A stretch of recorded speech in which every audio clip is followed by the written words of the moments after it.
ಬಡವರಿಗೆ ಚಿಕಿತ್ಸೆಗೆ ನೀಡಬೇಕಾದ ಔಷಧಿಗಳು ಹಾಗೂ ಸಿರಿಂಜ್ಗಳು ತಿಪ್ಪೆಗುಂಡಿಯಲ್ಲಿ ಪತ್ತೆ.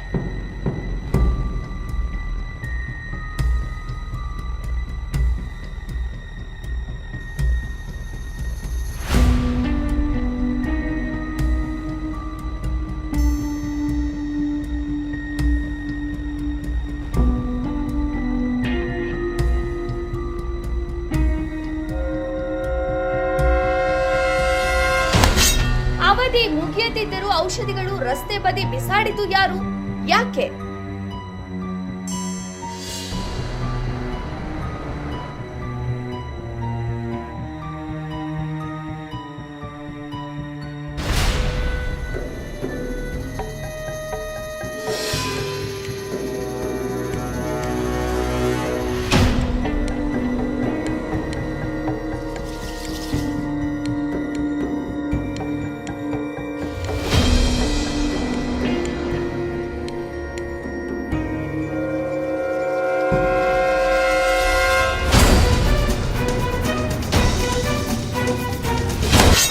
ಸಚಿವ ದಿನೇಶ್ ಗುಂಡೂರಾವ್ ನೋಡಿ ನಿಮ್ಮ ಇಲಾಖೆ ಅಧಿಕಾರಿಗಳ ಕಾರ್ಯವೈಖರಿ.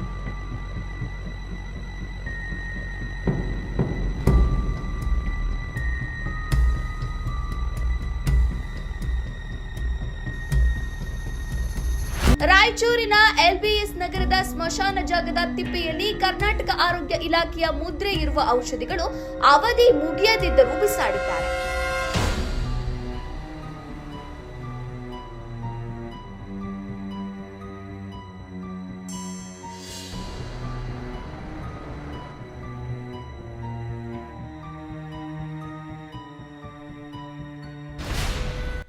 ಬಡವರು ಸರ್ಕಾರಿ ಆಸ್ಪತ್ರೆಗೆ ಚಿಕಿತ್ಸೆಗೆ ಹೋದಾಗ ಲಭ್ಯವಿರುವ ಔಷಧಿಗಳನ್ನು ನೀಡದೆ ಖಾಸಗಿ ಔಷಧಿ ಅಂಗಡಿಗಳಿಂದ ಖರೀದಿಸಲು ವೈದ್ಯರು ಚೀಟಿ ಬರೆದುಕೊಡ್ತಾರೆ.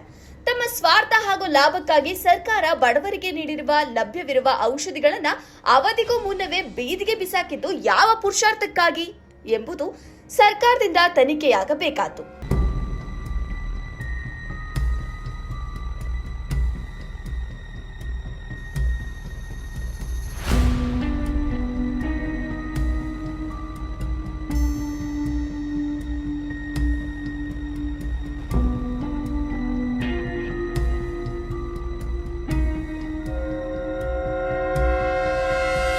ತಪ್ಪಿತಸ್ಥರಿಗೆ ತಕ್ಕ ಶಿಕ್ಷೆ ಆಗಲೇಬೇಕು.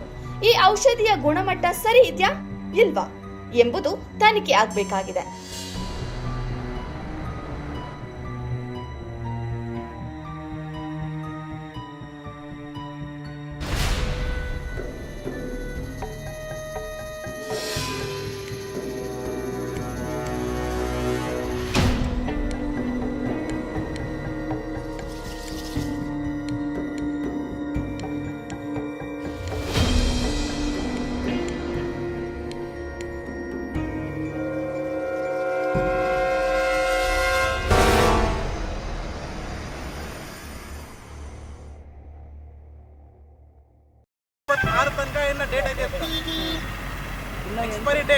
ಎಕ್ಸ್ಪೈರಿ ಡೇಟ್ ಡಿಸೆಂಬರ್ 26 ತನಕ ಐತೆ. ಅಲ್ಲಿ ನಾವು ಹಾಸ್ಪಿಟಲ್ನಾಗ ಹೋದ್ರೆ ಒಂದು ಮೆಡಿಸಿನ್ ಕೊಡ್ತಾರೆ, ಒಂದು ಕೊಡಲ್ಲ. ಇಲ್ಲಿ ನೀವು ನೋಡ್ಬೋದು, ಆಲ್ಮೋಸ್ಟ್ ಪ್ರತಿಯೊಂದು ಸಿರಪ್ ಹಾಗೂ ಮತ್ತೆ ಪ್ರತಿಯೊಂದು ಮೆಡಿಷನು ರಾಶಿ ರಾಶಿ ತಂದು ಬಿಸಾಕ್ಯಾರ. ಅಲ್ಲಿ ಹೋದ್ರೆ ಚಿಟ್ಟಿನಾಗ ಬರೆದ್ರೆ ನಮ್ಮ ಹತ್ರ ಇಲ್ಲ, ಹೊರಗಡೆ ತೆಗೀರಿ ಅಂತ ಹೇಳ್ತಾರೆ. ಅಲ್ಲಿ ನಿರ್ಜಾರದಲ್ಲಿ ಯಾಕೆ ಮಾಡ್ತಾರೆ ಇವರು ನೋಡ್ರಿ, ತಾವು ನೋಡ್ಬೋದು. ಹೊಸ ಹೊಸ ಬಾಕ್ಸ್ ಹಾಕ್ರಿ, ಹಲವಾರು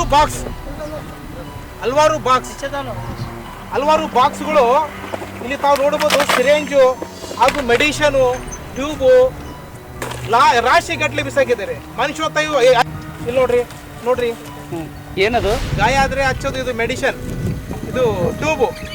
ಗಾಯ ಆದ್ರೆ ಹಚ್ಚೋದು ಕ್ರೀಮ್. ಇದು ಒಂದು ಹೊರಗಡೆ ತರಗೋದ್ರೆ 80 ರೂಪಾಯಿ 90 ರೂಪಾಯಿ ಬರ್ತದ. ಇಲ್ಲಿ ತಂದು ರಾಶಿ ಲೆಕ್ಕ ಹೊರಗೆ ಬಿಸಾಕಿದ್ದಾರೆ ಇವರು. ಇವ್ರ ಹತ್ರ ಮಾನ್ಯತೆ ಐತೆ? ಯಾರು ಬಿಸಾಕಿದ್ರು?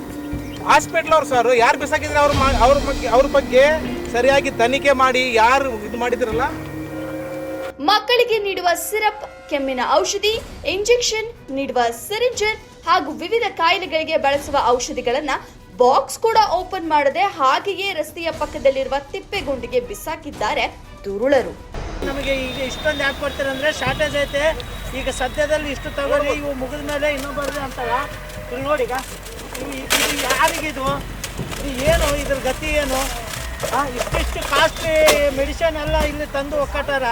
ಇದ್ರ ನಾವು ಏನ್ ಮಾಡ್ಬೇಕು? ಇದು ನೋಡ್ರಿ, ಒಂದೊಂದು ನೆಡಲು ನಾವು ಹೊರಗಡೆ ತಗಕ್ ಹೋದ್ರೆ ಎಷ್ಟು ಕಾಸ್ಟ್ಲಿ ಬರ್ತದ. ಇಷ್ಟು ರಾಶಿ ನೆಡಲು ತಂದು ಬಿಸಾಕಿದ್ದಾರೆ. ಇದು ಯಾವ ಹಾಸ್ಪಿಟಲ್ ಅಂದ್ರೆ ಬಿಸಾಕ್ಯಾರ, ಅವರಿಗೆ ಸರಿಯಾಗಿ ಶಿಕ್ಷೆ ಆಗ್ಬೇಕು. ಸರಿಯಾದ ಶಿಕ್ಷೆ ಆಗ್ಬೇಕು. ಮಕ್ಕಳು ತಿಳಿಯದೆ ಈ ಔಷಧಿಗಳನ್ನ ತೆಗೆದುಕೊಂಡು ಹೋಗಿ ಸೇವಿಸಿದ್ರೆ ಪ್ರಾಣಾಪಾಯವಾಗುವ ಸಂಭವವಿದೆ. ಆರೋಗ್ಯ ಸಚಿವ ದಿನೇಶ್ ಗುಂಡೂರಾವ್ ಅವರೇ ಈ ಘಟನೆ ಬಗ್ಗೆ ಸಂಪೂರ್ಣ ತನಿಖೆ ಮಾಡಿ ತಪ್ಪಿತಸ್ಥರಿಗೆ ಶಿಕ್ಷೆ ನೀಡಲೇಬೇಕು ಎಂಬುದು ರಾಯಚೂರಿನ ಜನತೆಯ ಒತ್ತಾಸೆಯಾಗಿದೆ. ಸಿಗ್ಲಾರ್ದ ಮೆಡಿಸಿನ್ ಇಲ್ಲ, ಮತ್ತೆ ಇದು ಟಾನಿಕ್ ಇಲ್ಲ ಅಂತ ನಮ್ಗೆ ಹೊರಗಡೆ ತರ್ಸಕ್ ಕಳಿಸ್ತಾರ. ಇಲ್ಲಿ ನೋಡಿದ್ರೆ ರಾಯಚೂರು ಬಡಾವಣೆ, ರಾಯಚೂರಿನಾಗ ಎಲ್ಬೆಸ್ ನಗರ್ನಲ್ಲಿ ರಾಶಿ ಟಾನಿಕ್ ಹಾಗೂ ಮತ್ತೆ ಸಿರೇಂಜ್ಗಳು ಹಾಗೂ ಇನ್ನತೆ ಗೌರ್ಮೆಂಟ್ ಇಂದು ನಾವು ತೆರಿಗೆ ಹಣ ಕಟ್ಟಿದ ಮೇಲೆ ಇಷ್ಟು ಬಂದ್ಮೇಲೆ ಇದು ತೆರಿಗೆ ಹಣ ಲೂಟಿ ಮಾಡ್ತಾ ಇದ್ರು. ಇನ್ನ ಡೇಟ್ ಐತೆ, ಆದ್ರೆ 27, 26 ಡಿಸೆಂಬರ್ ಲಾಸ್ಟ್ ಕೊನೆ ತನಕ ಐತೆ. ಇದು 27 ತನಕ ಐತೆ. ಆದ್ರೆ ಸಹ ಇಲ್ಲಿ ರಾಶಿ ಟಾನಿಕ್ ಹಾಗೂ ಇದು ಸಿರಂಜಿ ಎಲ್ಲ ತಂದು ಬಿಸಾಕಿದ್ದಾರೆ. ಯಾರು ಬಿಸಾಕಿದ್ದಾರೆ ಅವ್ರ ಮೇಲೆ ಸರಿಯಾಗಿ ಕ್ರಮ ಜರುಗಬೇಕಂತ ಎಲ್ಲರೂ ಕೇಳ್ಕೊಂತೀವಿ ನಿಮ್ಮ ಹತ್ರ.